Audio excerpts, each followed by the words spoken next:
Hello అందరికి welcome back to Dolly dumplings. ఇవాళ recipe వచ్చేసి కోడిగుడ్డు ఫ్రైని ఎలా చేసుకోవాలో ప్రాసెస్ ఏందో చూసేద్దామండి. టేస్ట్ అయితే చాలా బాగుంటుంది. ఈ విధంగా ఒకసారి తప్పకుండా ట్రై చేయండి. ఇప్పుడు ప్రాసెస్ చూసేద్దాము. దీనికోసం ముందుగా నేను ఇక్కడ ఒక 5 గుడ్లని 9 నిమిషాలు ఉడికించి తీసుకున్నాను. మీరు రూమ్ టెంపరేచర్లో ఉన్నట్లయితేను 9 నిమిషాలు ఉడికించుకుంటే సరిపోతుందండి. ఫ్రిడ్జ్లో అయితే మాత్రం మరో 2 నిమిషాలు ఉడికించి తీసుకోండి. గుడ్లని మరీ ఎక్కువ ఉడికించేసుకోవద్దు.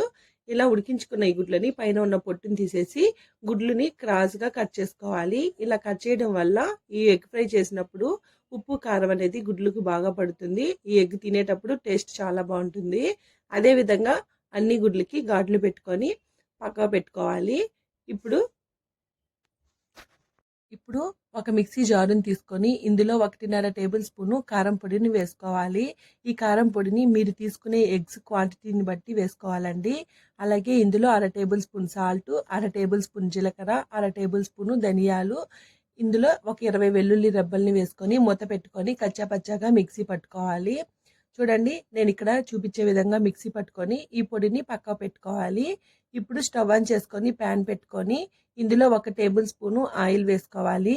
ఆయిల్ వేడిన తర్వాత మనం ముందుగా ఉడికించి పెట్టుకున్న ఎగ్స్ని ఆయిల్లో వేసుకోవాలి. మంటని మీడియం ఫ్లేమ్లో ఉంచి ఈ ఎగ్స్ మొత్తాన్ని వేసుకున్న తర్వాత ఇందులో 1/2 టేబుల్ స్పూన్ పసుపు, అలాగే 1/2 table spoon salt, 1/2 table spoon కారం, 1/2 టేబుల్ స్పూను మిరియాల పొడిని స్ప్రింకిల్ చేసుకోవాలి.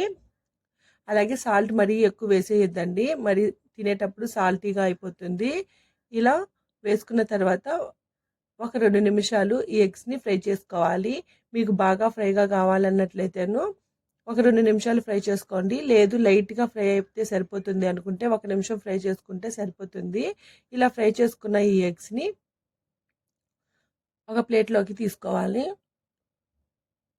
ఇప్పుడు ఇదే ప్యాన్లో మరో 2 టేబుల్ స్పూన్లు ఆయిల్ వేసుకున్న తర్వాత ఆయిల్ వేడిన తర్వాత మాత్రం దినుసుల్ని వేసుకోవాలండి. ఆవాలు, జీలకర్ర, మినపప్పు, పచ్చిశనగపప్పు వేసుకొని మంటని లో ఫ్లేమ్లో ఉంచి లైట్గా కలర్ చేంజ్ అయ్యే వరకు వేయించుకోవాలి. ఇందులోనే ఒక 2 ఎండుమిరపకాయల్ని తుంచి వేసుకోవాలి.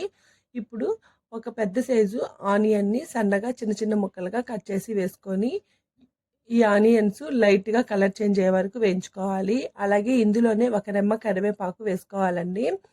ఆనియన్స్ మరీ ఎర్రగా వేగాల్సిన అవసరం ఏమీ లేదండి, కాస్త కలర్ చేంజ్ అయితే సరిపోతుంది. ఇప్పుడు ఇందులో మరో 1/2 table spoon salt, 1/2 table spoon పసుపు వేసుకొని మంటని మీడియం టు హై ఫ్లేమ్లోకి అడ్జస్ట్ చేసుకుంటూ ఈ ఆనియన్స్ని ఫ్రై చేసుకోవాలండి. ఇలా ఆనియన్స్ని ఫ్రై చేసుకొని కోడిగుడ్డు ఫ్రై చేసుకోవడం వల్ల టేస్ట్ అయితే చాలా బాగుంటుంది. ఇలా ఫ్రై అయిన తర్వాత మనం ముందుగా మిక్సీ పట్టి ఉంచుకున్న కారం పొడిని ఇందులో వేసుకొని 2 నిమిషాల పాటు బాగా ఫ్రై చేసుకోవాలండి. ఇలా ఫ్రై చేసుకోవడం వల్ల మనం పచ్చి కారం వేసాం కదా, అన్నీ బాగా ఫ్రై అయ్యి స్పైస్ కూడా ఎక్కువ ఉండదు. ఇలా ఒక 2 నిమిషాలు మంటని లో ఫ్లేమ్లో ఉంచి ఫ్రై చేసుకోవాలండి, లేదంటే ఈ కారం పొడి అనేది కలర్ చేంజ్ అయిపోతుంది.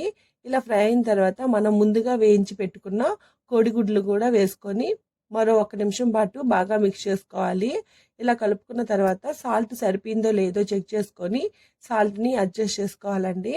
అంతేనండి, కోడిగుడ్డు ఫ్రై అనేది రెడీ అయిపోయింది. ఇందులో ఇంకా మీరు సన్నగా కట్ చేసుకున్న కొత్తిమీరను కూడా వేసుకోవచ్చు. నేనైతే వేయట్లేదు. దీన్ని వేడివేడిగా సర్వ్ చేసుకుంటే చాలా బాగుంటుంది. ఇది పప్పుచారులో కానీ, రసం కాంబినేషన్లో కానీ, లేదా ఉత్తిగా రైస్తో తిన్నా చాలా బాగుంటుందండి. మీరు కూడా తప్పకుండా ట్రై చేయండి. అలాగే మీకు ఎలా కుదిరిందో కామెంట్ చేసేయండి. మరిన్ని రెసిపీస్ కోసం మన ఛానల్ని సబ్స్క్రైబ్ చేసుకొని నోటిఫికేషన్ సింబల్ని ఆన్ చేసేయండి. Thank you for watching.